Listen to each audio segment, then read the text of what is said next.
Greetings, dear viewers, welcome to our channel. We're here to bring you closer to the world of royals, their engagements, and the impact they make. Our channel is a hub for those intrigued by the regal life, the grandeur, and the subtleties of royal affairs. If you're intrigued by the stories of dukes and duchesses, princes and princesses, and the work they do around the globe, then you've found the right place. We promise to keep you updated and entertained, so don't forget to subscribe. Recently, the Duke and Duchess of Sussex made a remarkable visit. They journeyed to Whistler, Canada, a place renowned not just for its natural beauty but for its rich indigenous heritage. This wasn't just a trip, but an act of honouring the indigenous communities that call this land home. The Duke and Duchess, known for breaking tradition, have once again demonstrated their commitment to recognising and respecting diverse cultures. They stepped onto the land of the Squamish nation, not as distant royals, but as humble learners and respectful guests. They didn't just make an appearance, they made a connection. They were not there to simply wave and smile for the cameras, but to immerse themselves in the culture and history of the Squamish people. Their visit to the Squamish nation was not just a royal appearance, it was an act of respect, understanding, and genuine connection. During their visit, they delved into the history of Squamish. The Duke and Duchess of Sussex, a couple known for their respect and understanding of indigenous cultures, found themselves on a journey through time as they explored the rich history of the Squamish nation. Squamish, also known as the Squamish Nation, is a vibrant, dynamic First Nations government of the Coast Salish peoples, located in what is now known as British Columbia, Canada. The Squamish people, or Squamish, have resided in these territories since time immemorial, their history etched into the land, the rivers and the skies. Their ancient stories, passed down through countless generations, speak of a time when the world was young. They speak of powerful ancestors, of epic battles and great feats, of the balance between the physical and spiritual world. These stories, intricately woven into the fabric of Squamish, form the backbone of their culture and identity. The Duke and Duchess found themselves captivated by these tales. Their eyes were open to a culture that values respect for the land and its creatures, and the importance of community and family.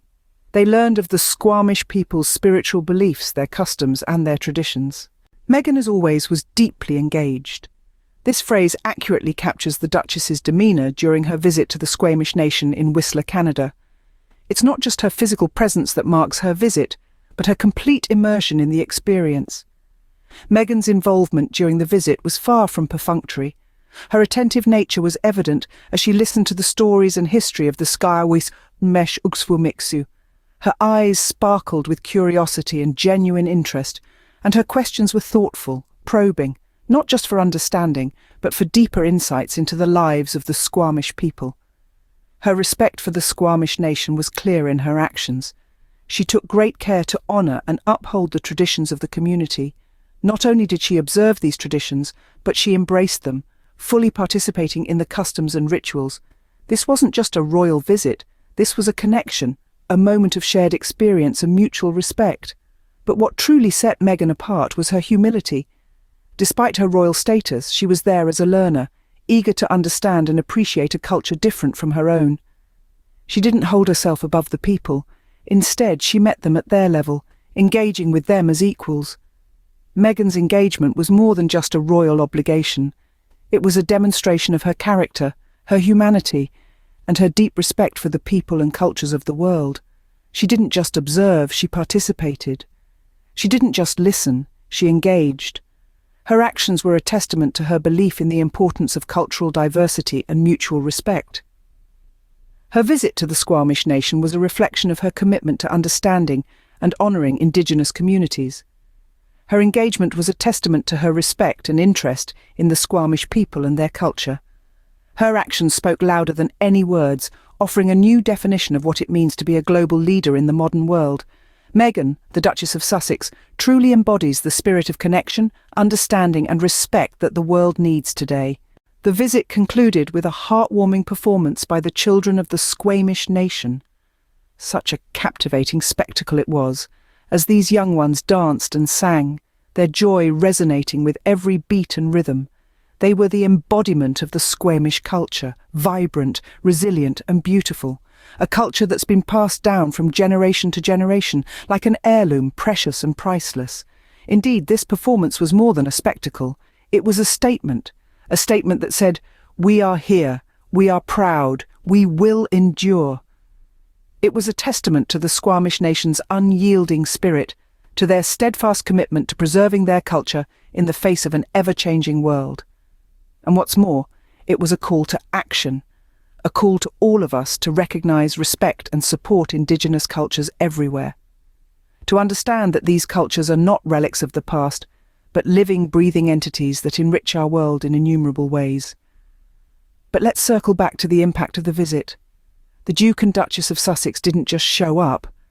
They showed up with open hearts and open minds. They didn't just listen, they learned. They didn't just observe, they engaged. And in doing so, they did more than just pay homage to the Squamish people. They honoured all Indigenous communities everywhere. This visit wasn't about royal fanfare or public relations. It was about connection, understanding and mutual respect. It was about bridging gaps and building relationships. It was about recognising the value of Indigenous cultures and the importance of preserving them. And let's not forget the impact on the Squamish community. The Duke and Duchess's visit was a powerful affirmation of their culture, their history and their place in the world. It was a boost to their morale, a validation of their identity, and a testament to the power of genuine, respectful engagement. This moment highlighted the importance of preserving Indigenous culture for future generations. And indeed, it was a moment that will be remembered, cherished and passed down, just like the vibrant culture it celebrated. This level of respect stands in stark contrast to the attitudes of others in the royal institution. Traditionally, royal visits have been characterised by formality and distance, a predictable series of handshakes, smiles and well-rehearsed speeches.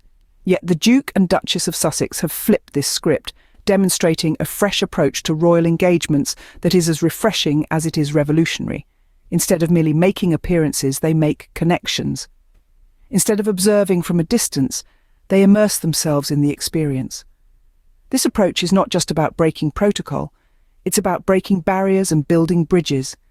It's about fostering mutual respect and understanding, qualities that are essential for any leader in the 21st century. Harry and Meghan's visit to the Squamish nation in Whistler, Canada, serves as a prime example of this new kind of leadership. They didn't just learn about the Squamish history, they experienced it. They didn't just meet members of the community, they engaged with them. They listened, they learned, they participated. The Duchess, in particular, exemplified this approach.